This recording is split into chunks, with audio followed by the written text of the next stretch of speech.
Team 29 forecast.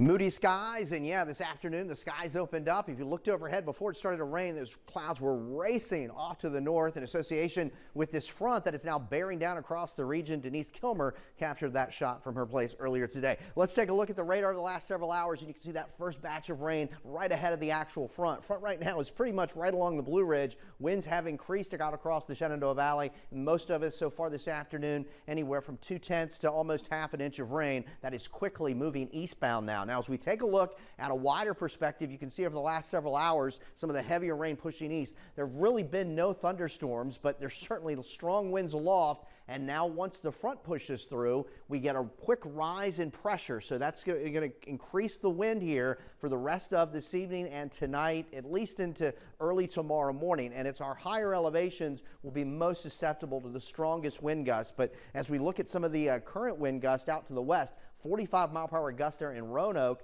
and that purple shading is basically anything greater than 40 miles an hour. So those winds will be realized here this evening and tonight. There's a snapshot around 8 o'clock, and many of us are dealing with gusts of 20 to 35 miles an hour, certainly stronger along the higher terrain, and that's where we have a wind advisory for the Blue Ridge Mountains, the Shenandoah Valley, gust up to 50 miles an hour. But still, it's a windy evening and night as the pressure increases and high pressure begins to move in behind this front. Temperatures right now are generally in the upper 50s, some middle 50s across the Shenandoah Valley. We touched 65 earlier today as far as the daytime high. Temperatures by morning, look at this. Upper 20s and low 30s, so sharply colder. Now the wind will certainly help dry the pavement out and the surface areas that were wet from today, so that's some good news. And here's a look at our Thursday, 20s and 30s to start. We've got sunshine, at least breezy the first part of the day, but it's cooler, but that's more seasonable. Of course, tomorrow is our leap day this year,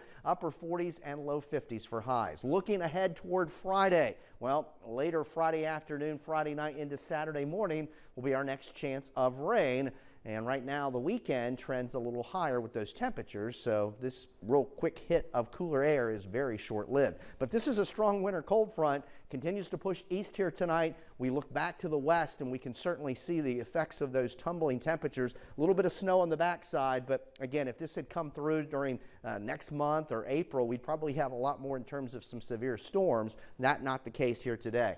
Temperatures right now are locked in the 30s across portions of the Ohio Valley. If you remember, yesterday, Chicago was in the mid-70s, and look at the 24-hour temperature change. Those numbers, 25, almost 40 degrees colder than where we were 24 hours ago. Will certainly be sharply chillier tomorrow. So the back edge of the rain is tapering off. Skies will begin to clear. The winds will be with us tonight and in the first part of tomorrow. Upper 20s and low 30s to start the day.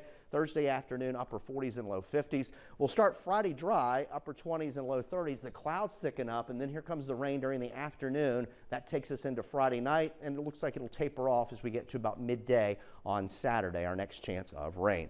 Tonight then, gradual clearing, remaining windy. Temperatures sharply colder by morning, upper 20s, low 30s. There's a look at the Michael and Son's 7-day forecast. Get ready to welcome March after tomorrow, and we'll see those temperatures back in the 60s here for this upcoming weekend. Casey and Steve. Eric, thank you. Thank you so much.